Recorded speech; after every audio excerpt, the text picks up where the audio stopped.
Fala, turma, falar aqui de novo do RBVA11, saiu o relatório do fundo semana passada, e vamos dar uma olhadinha a respeito do fundo imobiliário que algumas pessoas torcem o nariz porque é tocado ali pela Rio Bravo que já fez algumas besteiras em alguns outros fundos, mas eu vejo que aqui no RBVA, desde 2018 para 2019, o pessoal vem buscando acertar. Era um fundo aí com agências bancárias, né, 100% de agências bancárias, e hoje a gestão aqui do RBVA vem buscando trazer uma outra cara para o fundo, e eu vejo esse fundo aqui com bons olhos, e eu vou explicar o porquê, né?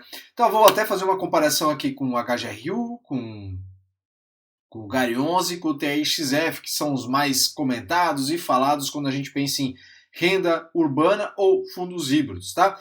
Então vamos lá, vamos falar do RBVA rapidamente aqui. Imóveis aqui, 83 imóveis, 17 inquilinos. Em questão de imóveis, se eu não estou enganado, com exceção do GARI, que está com uma emissão em andamento aí, né? Perdão, do TRXF, não o GARI, TRXF está com uma emissão em andamento.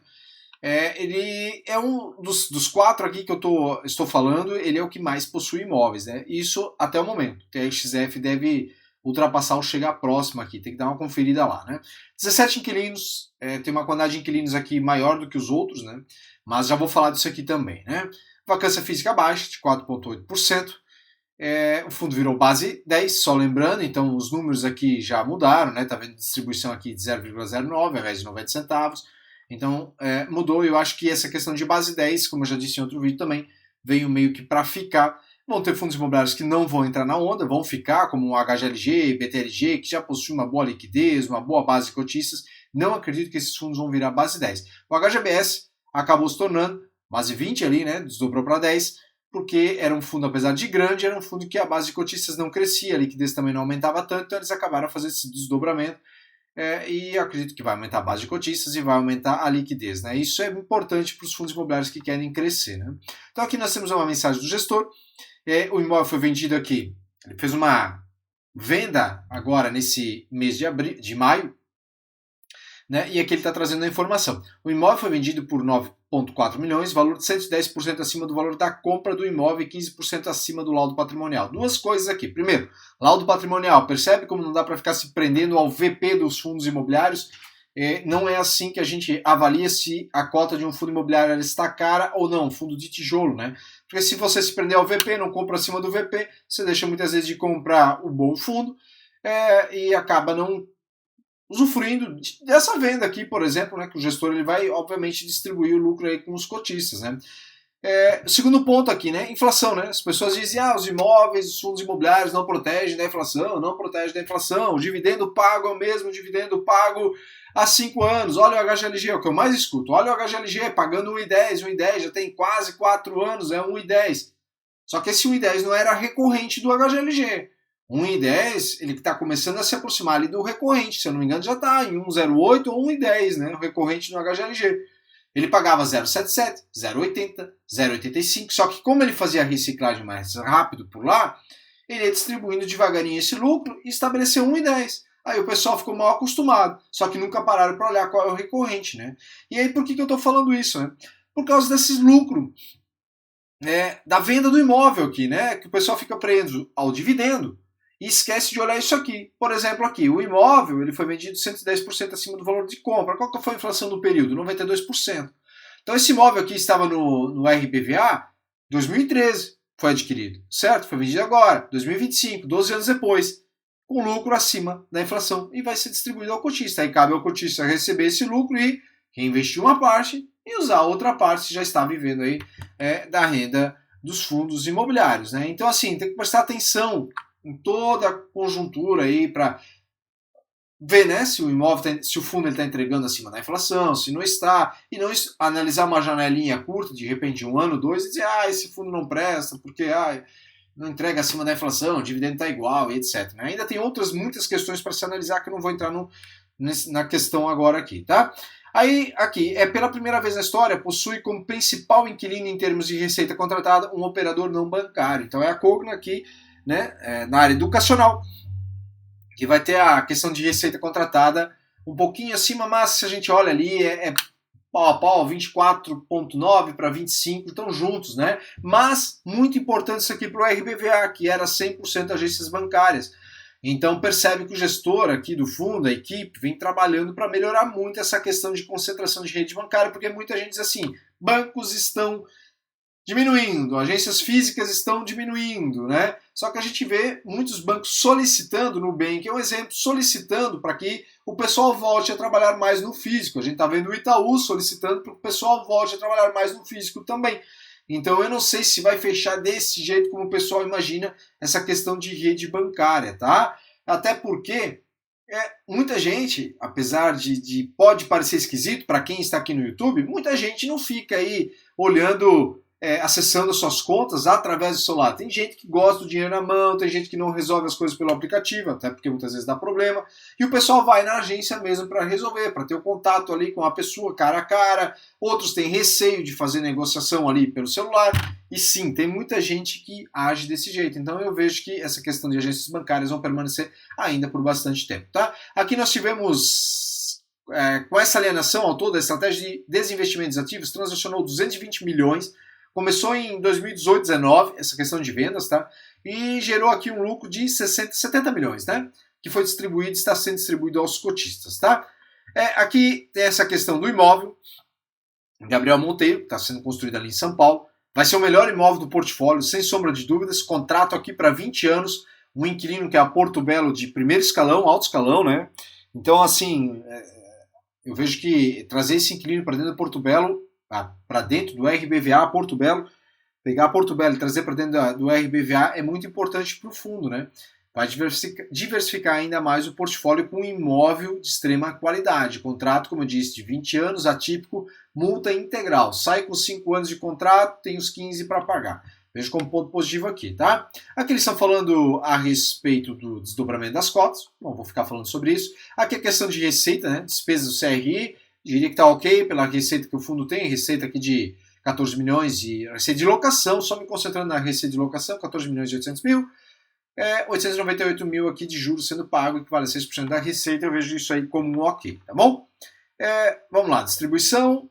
Aqui que vem uma questão que a gente tem que acompanhar, né?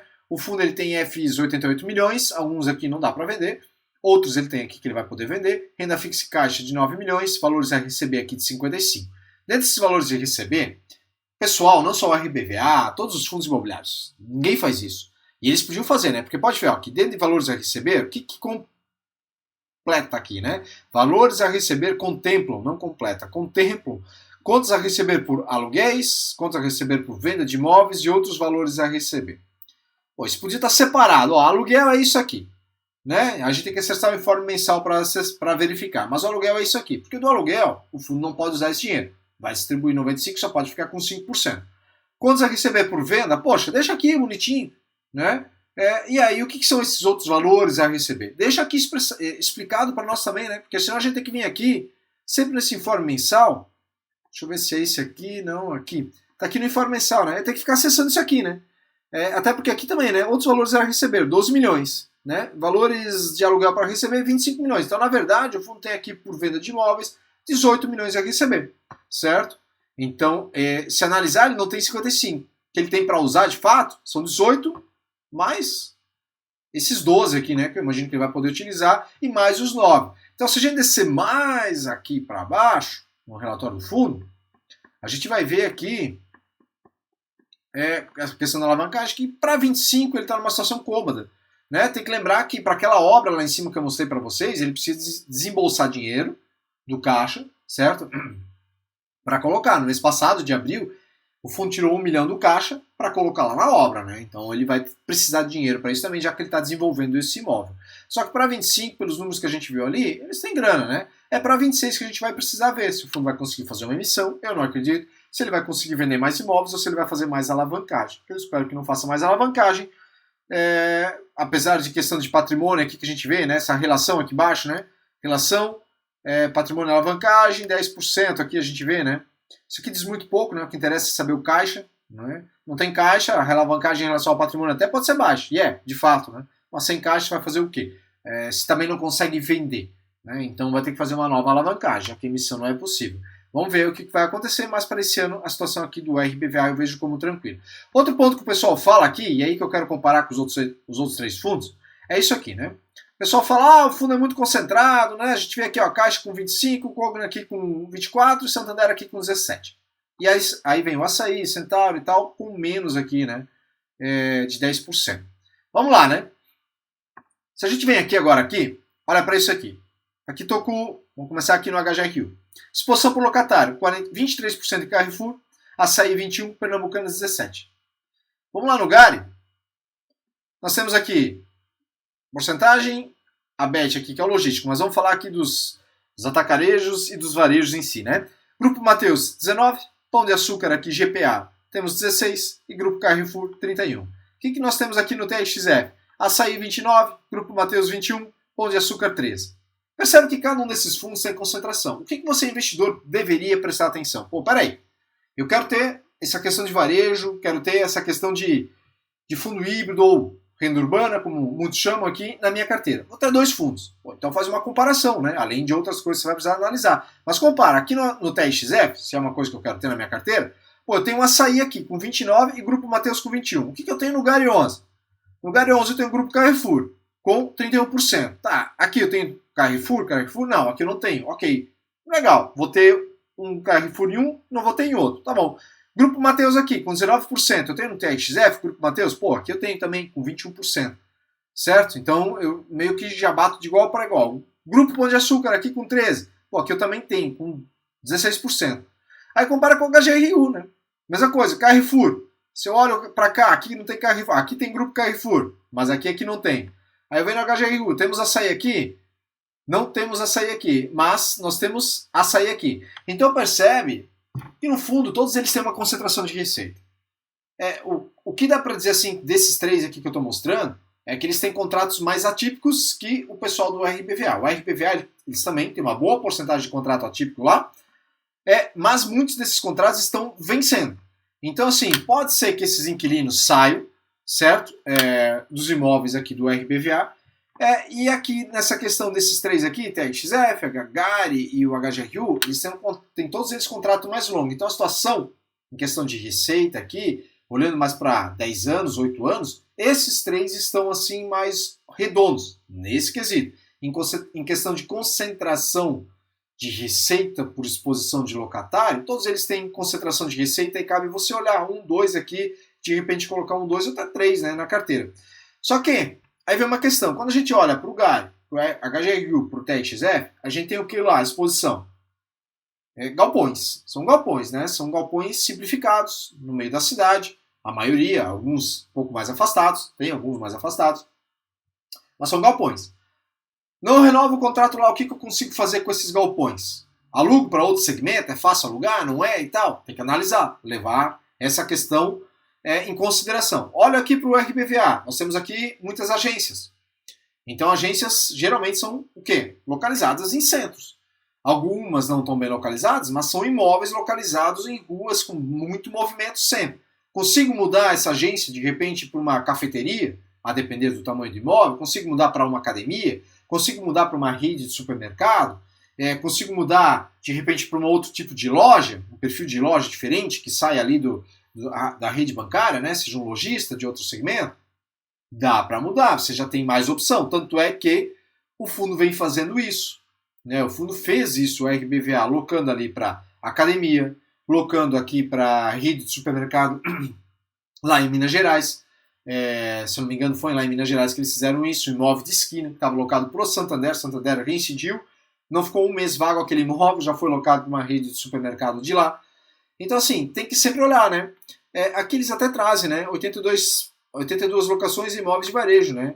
Então, um imóvel plano e plano, um imóvel grupo. Aqui, ó, o Super Nosso é a rede de supermercado, né? Então, o Grupo Renner aqui.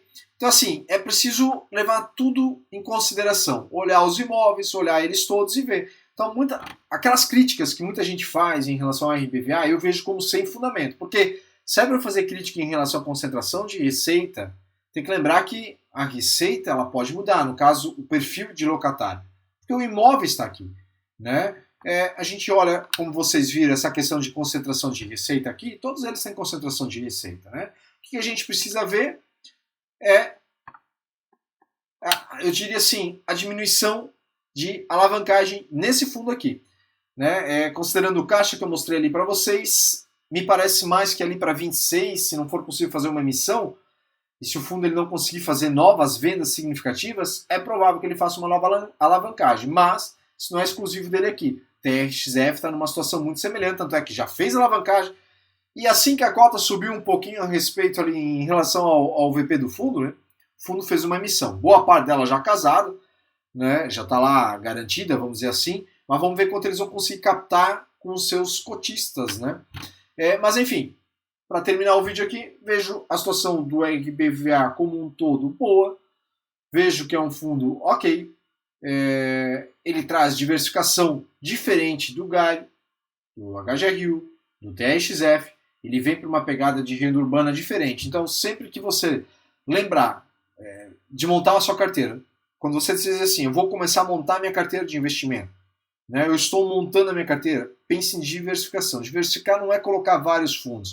Como você viu aqui, que eu mostrei para vocês, se você só colocar, eu vou comprar os 3 aqui. Você está exposto, bem exposto em Açaí, Grupo Mateus e Pão de Açúcar. Você está bem exposto. São teus principais locatários aqui. Se por algum momento Grupo Mateus for mal das pernas, mas o contrato é atípico. Tudo bem, olha lá no TRBL, Fundo de Logístico, contrato atípico com os Correios saiu. Devolveu o imóvel e aí vai ter que entrar na justiça agora. A tendência é de cobrar, verdade, ok, né? Esperamos que cobre, né, e consiga cobrar. Mas é essa concentração que você precisa ficar atento, né? Meu Deus, mas isso aí dá muito trabalho, olhar desse jeito e tal. Aí, para fechar o vídeo aqui, quer dizer que eu tenho um grupo fechado lá no WhatsApp. É um grupo onde eu entrego um relatório como esse aqui, ó. Tá? Esse é o relatório que eu entrego lá pro pessoal. Né? Então, ao invés de você ficar olhando, comparando, vendo, pô, isso aqui eu coloco na carteira, eu não coloco, quem está lá dentro do grupo sabe exatamente o que fazer. Porque eu analiso todo mês os relatórios dos fundos imobiliários e resumo para o pessoal. Tá? O RBVA, inclusive, ele está aqui dentro. Né? Ao invés de você ficar olhando ali, buscando as informações, todo o relatório do RBVA, veja, eu trago o resumo aqui do RBVA. Não é um Ctrl-C, Ctrl-V, eu trago a minha opinião aqui, falo da obra, as despesas por vacância do fundo, né? E outras questões aqui que são importantes, né? GARI 11 está aqui dentro também, então eu faço esse acompanhamento. Veja que em questão de poucos minutos, se você tem o RBVA e o GARI em carteira, você lê aqui, você já está informado. Perceba que tem datas aqui, né? Essas datas aqui que valem a quando, aqui eu esqueci de colocar, né? Mas também foi no início do mês. Quando o fundo ele entrega o relatório.